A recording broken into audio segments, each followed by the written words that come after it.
Welcome to Beyond the Spectrum. This is Dream, episode 15, as we share our family's journey with autism with you. Today we are delving into education. And this is a very, very sensitive issue for a lot of people because people are very passionate about which route that they take and which one is better and all of that. So full disclosure, I was not homeschooled. I went to a private school all the way up until 8th grade and then went to a Jesuit high school, prep school, and then I went on to the university. And so I never had any kind of experience that was homeschool. My husband, the same. And so why did we have our hearts set on homeschool? Well, it's a different day and age, right? And for us, there's a lot of things that happen in school that you just really hand over all of the control and authority to a different institution, right? Something outside of your home. And we were working so hard to make sure that we were giving him the best of everything, that we really believed that when it came to schooling, we were the best option. Doesn't mean that we found the best curriculum, doesn't mean that we were the best teachers.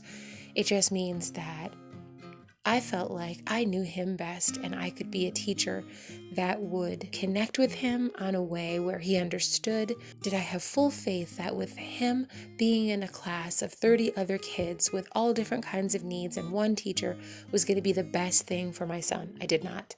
I did not have confidence that that would be the best thing for him.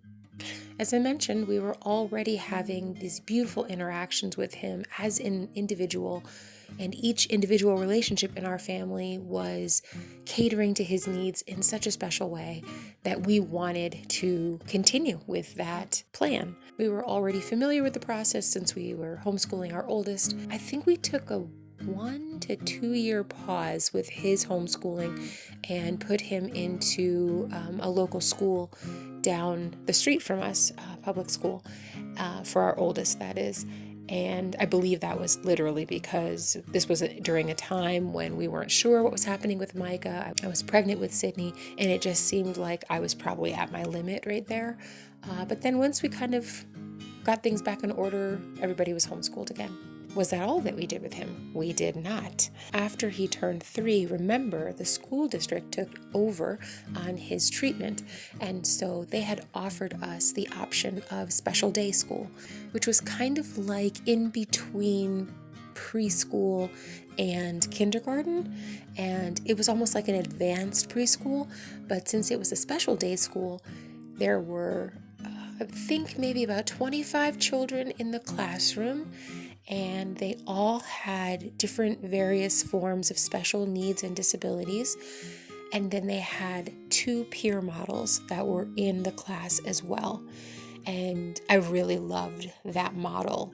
I loved that they had specialized classes and specialized teachers with assistants in there. And there was a spectrum of disabilities that he was going to actually be exposed to and become sensitive to those different disabilities, but that there was also peer models in there to model more typical behavior. I loved it. And his teacher was absolutely incredible. So we did put him in there for 1 year, and it was a trial. We were going to look and see, is this what we want to stick with? Do we think that we have the tools to take over? Obviously, one of the biggest issues with homeschooling is socialization. And you're probably thinking, seriously? With a child that has such a difficulty with socialization, why would you take that away from him and be schooling him at home? Well, we did have other places where we were giving that socialization. We had church and Sunday school. We had community programs that you saw him in the video with other children, and schedules and regimens that we thought was good for him, kind of going through classes and being in a situation where he has a teacher, he has peers, he has to interact in that environment. Then we also had homeschool groups where it was beautiful because we had all these different age groups and all of these families were homeschooled, and you had varying levels of socialization there. Some homeschool families keep to themselves a lot and are very private, and I think you can see the difference with kids that are like that growing up in that environment versus homeschool families or unschooled families or the no school families that have a much different approach, and they're, I think, a lot more accessible. And so we had this beautiful, again, spectrum of personalities that Micah could interact with. Plus, he had his brother, he had his sister, and it worked really well. We got the best of all worlds, I believe, as we got a little taste of different methodologies with his education.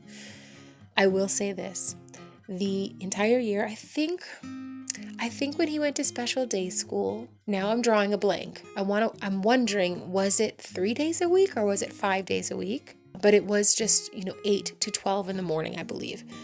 So it was a nice little chunk of his day. It wasn't too overstimulating, and he was really learning a lot of things there. He was getting a feel for what it was like in environments that were outside of our umbrella, and we loved that. And the thing that I was just so proud of at the end of the year, he had grown in leaps and bounds, just off the charts. He was just doing fantastic. Did he still have behaviors? Yes. Did he still have issues? Of course.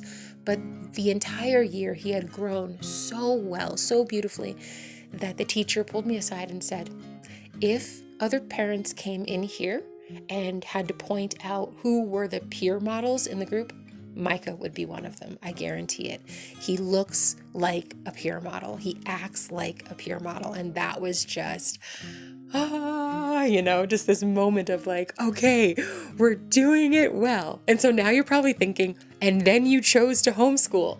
Yes, then we chose to homeschool because we happened to get a beautiful environment there. We happened to get an amazing teacher. We happened to get this great group of children.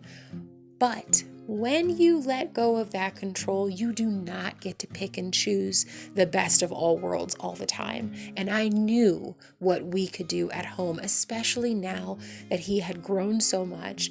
We really wanted to see what it was like. And we did. And it was wonderful. It was absolutely wonderful. So as far as the overall experience and what would I recommend to you, basically what I've been recommending to you, know your child. You may not have the ability. You might have a 2-person working family. You might be a single parent. You just may not have the ability or the opportunity to homeschool. Does that mean that your child's not going to get the best? Of course not. Of course not. You work with what you have and you do the best that you can. But for us, it was absolutely the best way to proceed with his education. I was able to completely personalize those lessons. We didn't just use the curriculum as what we were studying in a day. When we would go on a drive, when we would go on a walk, when we would do chores in the house, when we would go do an activity, there was always a reason to make life a lesson. And I found that would not have been able to happen in the same way if I wasn't there and I wasn't able to do that for us. There's a lot of other people that fill their schedule chock full with those kind of interactions when the kids come home and, in the evening. So please do not hear me say that our way was better than your way. It's not. For us, that's the best way that we imparted, I believe, the best individualized course on life for Mikey, not just education, but life skills and real application of what he was learning and kind of the training grounds for how he would grow and mature. And like I said, I do believe that can happen in school. But for us, we wanted a little bit more specialized approach to that, where we got to be involved pretty much 24/7 in his life. So that's a little bit about the educational plan that we took. It was also a tricky thing for us because they told us once we got out of the school district and he lost his IEP, which was an individualized educational plan, then it would be very hard for him to get that in the future. We took that risk, but I'll tell you right now, that may be something that you do not want to give up, because it is very difficult to put them back into the system and get things back on track with that if you choose to leave.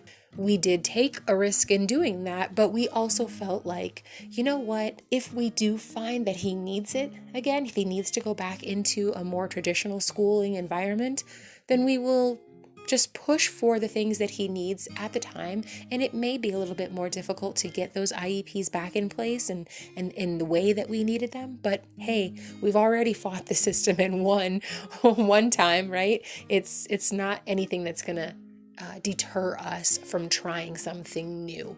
Even in the mistakes, there will be things to learn to apply to everybody in the situation. So don't stress, just be willing to try new things. I'll see you tomorrow.